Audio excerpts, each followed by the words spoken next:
The audacity of a desert general. The Prophet Muhammad, peace and blessings be upon him, said, "Commanding you will conquer Egypt, a land where the kirat, a unit of currency and land, is mentioned. So when you conquer it, treat its people well, for they have a covenant and a bond of kinship."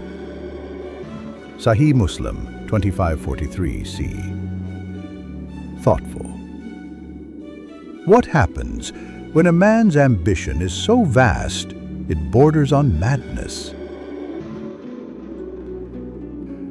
When a general, armed with a handful of desert warriors, stands before the gates of an ancient empire and decides to kick them down.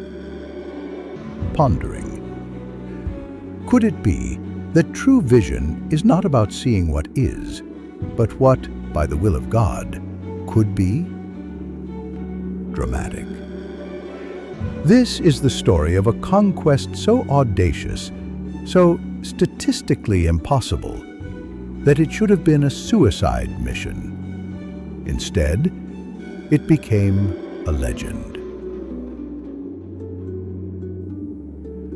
Our story begins around the year 639 CE, in an atmosphere of triumphant, dust-covered awe. Awestruck. The nascent Islamic Caliphate, under the leadership of the great Caliph Umar ibn al-Khattab, had just accomplished the unthinkable.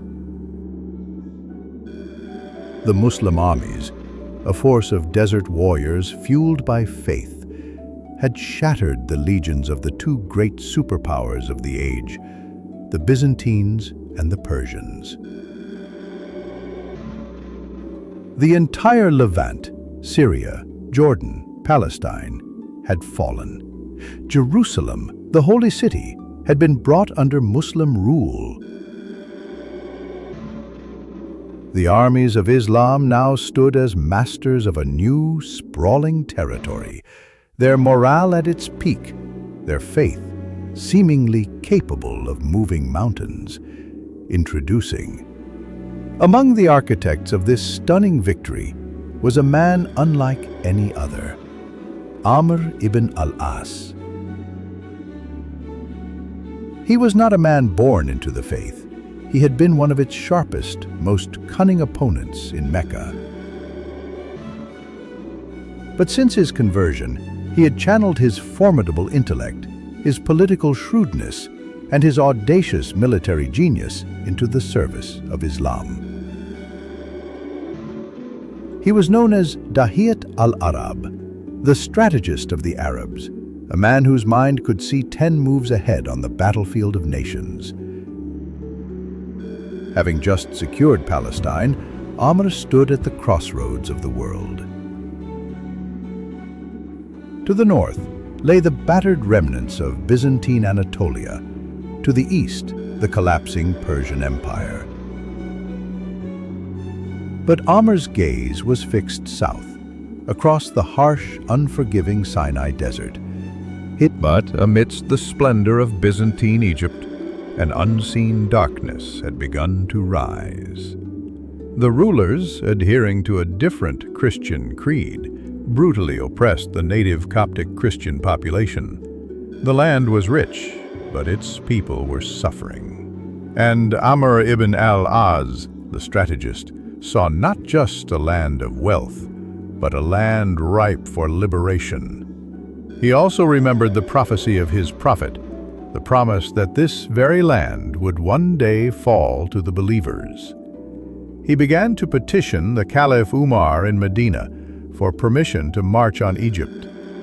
Umar, a man known for his brilliant leadership, but also for his profound caution, was hesitant. The Muslim armies were already stretched thin. An invasion of Egypt was a gamble of epic proportions. A failure would be catastrophic. But Amr was persistent. Finally, a grudging, ambiguous permission was granted. Umar gave Amr a force of just 4,000 men. It was a contingent so small, it was more suited for a reconnaissance mission than a full-scale invasion. With this tiny army, Amr ibn al-As turned his face towards the Sinai. He was about to march into the jaws of an empire, armed with little more than his wits and a burning conviction that God was on his side. The letter at the edge of the world. The march across the Sinai was a foretaste of the impossible task that lay ahead. The desert was a sea of shimmering heat and suffocating sand, a natural fortress guarding the gates of Egypt. Amr's 4,000 warriors, their faith their only shield against the elements, pushed onward. They knew they were marching towards a force that outnumbered them perhaps 50 to 1. This was not just a military campaign. It was an act of supreme trust in God. It was a living embodiment of the Quranic lesson, how many a small company has overcome a large company by permission of Allah, and Allah is with the patient. Surah Al-Baqarah, chapter 2, verse 249. They finally reached the border of Egypt at a small town called Arish.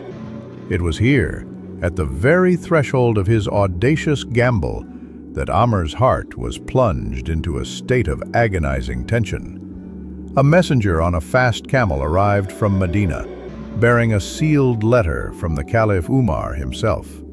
Amr's brilliant mind understood the situation instantly. He knew the Caliph's cautious nature. He knew that the council in Medina must have considered his plan too reckless. He had a chilling premonition that the letter in the messenger's hand contained one simple, devastating command: sternly, turn back.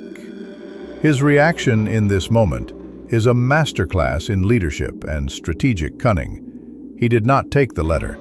He ordered his army to make a quick march forward. They told him they had crossed the small stream that marked the official border and were now inside the territory of Egypt. Only then, with Egyptian sand beneath his feet, did Amr call for the letter. He broke the seal. His fears were confirmed. The letter from Caliph Umar read, "Serious, if you receive this letter before you have entered Egypt, then turn back." Commanding, but if you have already entered its territory, then proceed, and know that you will have my help. Amr ibn al-As looked at his men. He looked at the Caliph's letter. Then he calmly asked, "Are we in the Levant, or are we in Egypt?" His men roaring back, "We are in Egypt!" Amr replied, "Determined then we proceed, in the name of Allah." The die was cast. He had, with his brilliant foresight, created a situation where retreat was no longer an option. He had committed himself and his tiny army to the will of God and the conquest of a superpower. His first target was the fortified city of Pelusium, the gateway to Egypt. The Byzantine garrison inside, laughing at the sight of the small desert army at their walls. Their reaction was one of pure arrogance. They saw them as nothing more than desert rats, a raiding party that would soon be scattered. They settled in for a comfortable siege, confident in their high walls and abundant supplies. The escalating tension of the siege lasted for a month. Amr's 4,000 men could not possibly storm the fortress.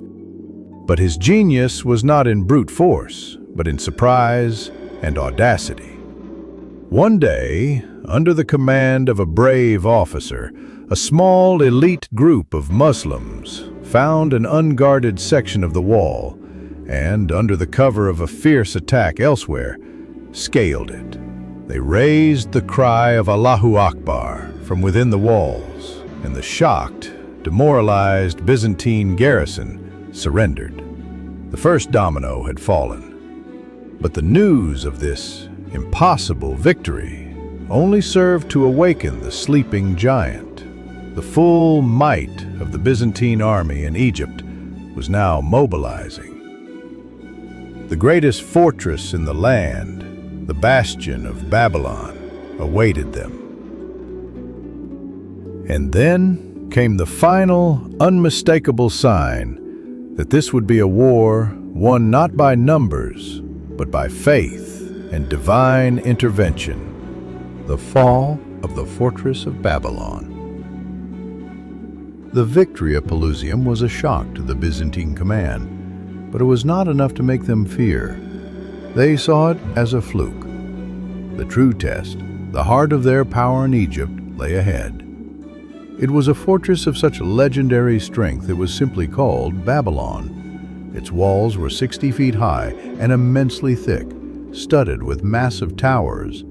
It was defended by a huge elite garrison and was positioned strategically between the Nile River and the mountains, making a direct assault almost impossible. It was here, before the gates of this impregnable citadel, that Amr's tiny army of 4,000 men finally met the main Byzantine force. The battle that ensued in the plains outside the fortress was fierce. Amr, a master of strategy, used the terrain to his advantage, launching surprise attacks and flanking maneuvers. He was heavily outnumbered, but his men fought with the courage of men who had seen the promise of their prophet. The Prophet Muhammad, peace and blessings be upon him, had not only prophesied the conquest, but also the nature of its soldiers. He had once said, describing the army that would achieve great victories, "The best of your soldiers are those whom you love, and they love you, and they pray for you, and you pray for them." A sentiment echoed in narrations like Sahih Muslim 1855a. This bond of love between the commander and his men was Amr's secret weapon. He sent a desperate plea to Caliph Umar for reinforcements. Umar, now committed to the campaign, sent a force of another 4,000 men, but he sent them with a famous piece of advice. He told his commander that these 4,000 men were led by 4 individuals, each of whom was worth 1,000 men on his own. One of them was the legendary warrior Al-Zubair ibn al-Awwam. With his force now doubled to 8,000, but still facing a vastly superior enemy, Amr laid siege to the fortress of Babylon. The siege dragged on for 7 grueling months. The Byzantines, safe behind their massive walls, mocked the desert army camped below. But their arrogance was beginning to curdle into unease. They had expected to crush this small force in a single battle. Instead, the Muslims were strangling their supply lines and beating back every sortie they attempted. The final turning point of the siege came not from a massive assault, but from another act of audacious individual heroism. Al-Zubair ibn al-Awwam, one of the men the Caliph had called worth 1,000, declared, "I will sacrifice myself for the Muslims." He took a massive ladder and, under the cover of a diversionary attack, placed it against the fortress wall. He began to climb, alone. When he reached the top of the wall, he did not try to fight the guards. He simply raised his voice and gave a thunderous cry of "Allahu Akbar!" The effect was cataclysmic. The Byzantine soldiers inside the fortress, hearing the cry from the top of their own walls, panicked. They believed the entire Muslim army had somehow breached their defenses. In the ensuing chaos, the Muslim soldiers stormed the gates. The mighty fortress of Babylon, the symbol of Byzantine power for centuries, had fallen to the shout of a single man. The aftermath was a scene of stunned disbelief. The punishment for the Byzantine Empire's arrogance was a humiliating defeat at the hands of an army they had dismissed as insignificant. The fall of Babylon broke the back of their resistance. The path to Alexandria, the capital, was now open. The conquest of Egypt was a testament to the Quranic truth that victory is not in numbers or equipment. And victory is not but from Allah, the exalted in might, the wise. Surah Al-Imran. Amr ibn al-As had been the instrument, his genius a tool, but the victory itself was a divine decree. And so ended the centuries of Roman oppression in the land of Egypt, not at the hands of another great empire, but at the hands of a few thousand believers who had marched into the desert with nothing but a promise from their prophet and a fire in their hearts. The general who became a liberator. The fall of the fortress of Babylon set a shockwave through the Byzantine world. The supposedly invincible heart of their power in Africa had been broken. The final prize, the magnificent port city of Alexandria, still lay ahead, but the psychological victory was already won. The Muslim army marched north, and after a siege, the capital of Egypt also fell. The conquest was complete. The prophecy of the Prophet Muhammad, peace and blessings be upon him, made decades earlier, had been fulfilled in the most spectacular fashion. But the story of Amr ibn al-As is not just a story of brilliant military conquest. It is a story of what comes after. His legacy is defined not just by how he conquered Egypt, but by how he ruled it. This part of the story is a crucial lesson for our modern times, a powerful illustration of the Islamic principles of justice and mercy in victory. The primary population of Egypt was the native Coptic Christians. For centuries, they had been brutally oppressed by their Byzantine rulers, who followed a different school of Christian theology. They were taxed mercilessly, their religious leaders were persecuted, and they were treated as second-class citizens in their own land. When Amr ibn al-As entered Alexandria, he did not come as a plunderer, he came as a liberator. The goal of conquest is justice, not plunder. The story teaches that the purpose of power in Islam is not to enrich the conqueror, but to establish a just society that protects the rights of all its citizens, regardless of their faith. Victory is a test. Amr's greatest test was not the battle, but the victory. It is easy to be pious in weakness. The true test of character is how one behaves in a position of absolute power. His mercy and justice are a lesson for anyone who attains a position of authority. The fulfillment of prophecy as a source of faith. For Muslims, the story of this conquest is one of the clearest proofs of the truth of the Prophet Muhammad. A prophecy made in the deserts of Arabia at a time when Muslims could barely defend themselves was fulfilled in every detail years after his death. As Allah says in the Quran about his prophet, "Nor does he speak from his own inclination. It is not but a revelation revealed." Surah An-Najm 53, 3 and 4. The audacious plan of a desert general had not led to disaster, but to the liberation of a nation and the fulfillment of a divine promise. His story challenges our own modern cynical calculations. It asks us to believe in the power of faith-driven audacity and to remember that true victory is not just in winning a battle, but in winning the hearts of the people with mercy and justice. Thoughtful. His first act was to issue a general amnesty. He guaranteed the safety of the people, their property, and most importantly, their churches. The Coptic Christians who had been living in fear were surprised, astonished. He summoned their exiled Pope, Benjamin, who had been in hiding in the desert for over a decade, and restored him to his position with honor. He established a system of justice where Christians were judged by their own religious laws and their own leaders. He ended the oppressive Byzantine taxes and replaced them with the standard, much lighter jizya, a poll tax that guaranteed them the state's protection. Reverent. The Coptic community, which had been praying for deliverance from their Byzantine co-religionists, saw the arrival of the Muslims as an answer to their prayers. Emphatic. Amr's just and compassionate rule stood in such stark contrast to the tyranny that had preceded it that it won the hearts of the people. This was a direct fulfillment of the second part of the prophet's prophecy. When you conquer it, treat its people well, for they have a covenant and a bond of kinship. The bond of kinship refers back to Hajar, the wife of Prophet Ibrahim and mother of Ismail, who was of Egyptian origin. Amr ibn al-As took this command to heart, and his governance became the model for Islamic rule for centuries to come. Assertive.